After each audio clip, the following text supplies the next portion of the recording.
Hey guys, I just wanted to go over with you once again introductions and conclusions for your literary analysis that you're going to be working on. This should be a review for you, but just in case, you can use this video for reference as you begin drafting. Let's first talk about the introduction. This is your reader's first impression, so it's important to get this right. We've discussed in class how often it's easier to not begin with your introduction, even though it goes in the beginning of your paper. Sometimes it's easier to write the meat of the paper first and then go back to your introduction. Well, let's talk about what's inside. There are 4 basic ingredients to an introduction. You need a hook, you need a bridge, a summary, and your thesis statement. But before we get into all of that, let's just start first with one simple sentence. All right, and this is going to be your thesis statement. This will be the roadmap to your entire paper. This is going to guide you and your reader through your whole paper. Your thesis statement should be one sentence. It's going to be at the very end of your introductory paragraph, and it's going to be 3-legged. When I say 3-legged, I mean that it's going to contain a very brief synopsis of the 3 supports that you're going to be using in your paper. All right, for example, if my paper was an argument about why my class is the best, my thesis statement would be, Ms. Stephan's class is the best because writing is important to our future, reading helps us prepare for college, and learning correct grammar makes us appear intelligent. So those are 3 reasons. My first body paragraph will be about writing, my second body paragraph will be about reading, and my third body paragraph will be about learning grammar. You'll also notice, as a bonus, the list there, writing, reading, and learning, all in parallel structure. So make sure to watch that as well. So you're going to write a 3-legged thesis statement to go to the end of your introductory paragraph first. Now let's look at the rest of your introductory paragraph. First of all, you're going to start off with a hook, an attention grabber. This attention grabber should be one sentence, that's all. It should be an analogy, it can be a famous quote, it can be a shocking statement. Never, ever, ever make it a rhetorical question. That is forbidden. All right, let's talk about a bridge. A bridge is really only going to be half a sentence, all right? In a literary analysis, all it does is it introduces the author of the book you're going to be talking about, or the work, and the title of the work. Remember, novels are italicized, short stories are put into quotation marks. Make sure that you are setting those off correctly. Then you're going to go into your summary. All right, your summary should be about 2 to 3 sentences. If it goes any further, if it goes into 4 sentences, step away from it. It's getting too long. All right. Your summary is basically just necessary information for someone who may not have read the novel that you are discussing, or may not have read the play or short story, whichever. All right, so a little brief synopsis about the story that's going to help them as you discuss in detail what you are meant to discuss.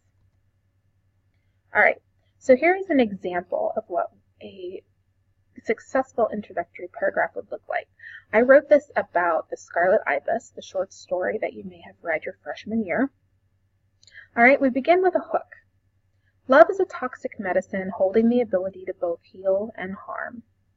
In James Hurst's short story, The Scarlet Ibis, the narrator, known only as Brother, discovers the painful truth, and here I lead into my summary, as he fails in his attempt to help his little brother Doodle. Since birth, Doodle has been weak and disabled, unable to perform normal daily functions such as walking, running, and swimming. Dissatisfied with this situation, his older brother decides to teach him all of these physical activities, pushing Doodle further and further until one day he dies as a result of the physical strain. So all of that was really just a 2-sentence summary of the short story. Didn't get into a lot of detail, but it gives a little structure for someone who may not have read the short story so that they understand my analysis later. And then I move into my thesis statement. Ultimately, Hurst, notice I'm using the author's last name only, Hurst uses the complicated relationship between Doodle and Brother to show that love always contains some drops of poison when Brother makes Doodle touch his own coffin, when Brother makes him upset in the barn, and when Brother makes him run despite his inability. So there we have our three-legged thesis. My first body paragraph will be about the coffin scene, my second paragraph will be about the barn scene, and my third will be about the running scene. Alright, so once you've finished your introduction, you're going to obviously have your next three body paragraphs, and then you're going to conclude. You're going to tie together all of your thoughts. Oftentimes, conclusions are just kind of slapped down on paper, printed, turned in.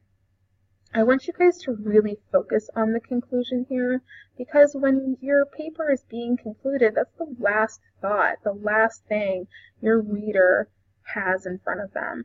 And if you think about this smartly, it's the last thing I read before I start filling out your rubric.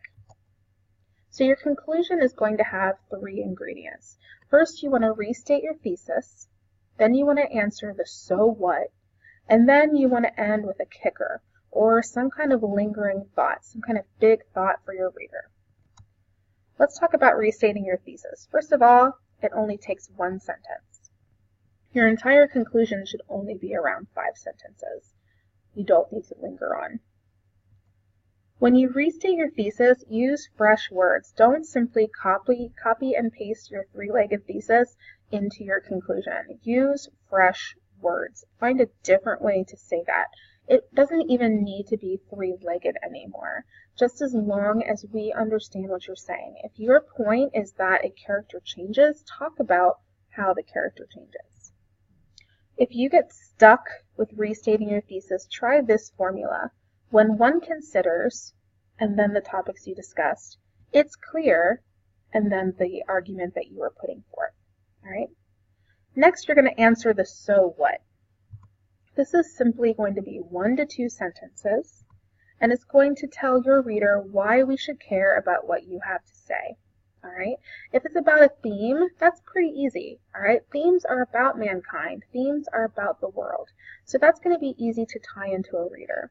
If you're talking about a character, however, we need to probably dig a little bit deeper. We need to tell a reader why we should care about that particular character or how he may reflect us. And then what are the bigger consequences to what you have said? All right. Finally, the kicker or the lingering thought. It is your last lingering idea for the reader. It should really only be 1 sentence. Try playing around with a famous quote if you get stuck on this one. Something that ties into what you have been trying to say in this whole paper. All right, so here's an example.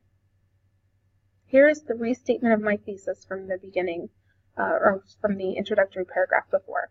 When one considers these seemingly cruel interactions between Brother and Doodle, it is clear that resentment is often a side effect of love. Notice I restated that thesis, restated my idea, but I did not just copy and paste my three-legged thesis. Here's my so what.